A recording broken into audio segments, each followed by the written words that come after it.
Welcome to Glam Hour. If you are new to the channel, please like, comment, and subscribe.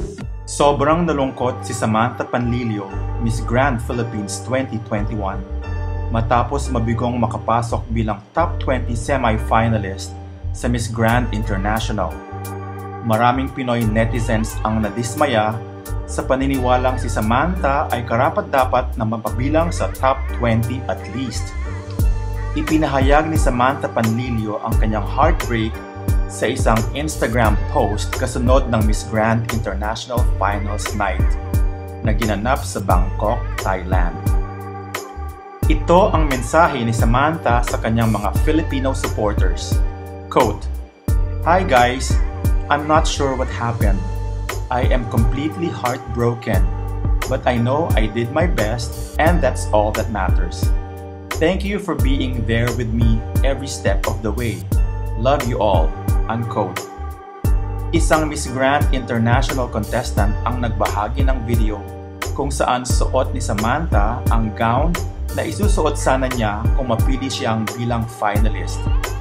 Ang gown na iyon ay gawa ni Rian Fernandez, ang parehong Filipino designer na gumawa ng gown ni Samantha na ipinakita sa preliminary competition. Sa kabila ng nangyari, nagrally ang ibang Filipina beauty queens para suportahan si Samantha at ipahiwatig ang gulat na wala man lang sa top 20 si Samantha.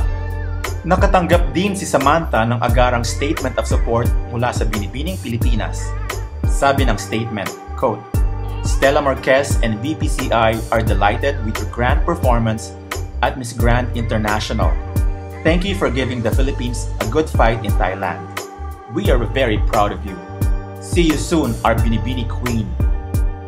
Matapos tila hindi pinansin ng Miss Grand International ang Pilipinas, naglalabi na ang mga Filipino netizens sa social media para ihinto na ng BPCI ang pagpapadala ng mga delegada sa Miss Grand International. Ang hashtag #BoycottMGI ay palakas ng palakas, isang refleksyon ng pagkasuklam ng mga Pinoy pageant fans sa hindi pagkakasama ni Samantha sa top 20.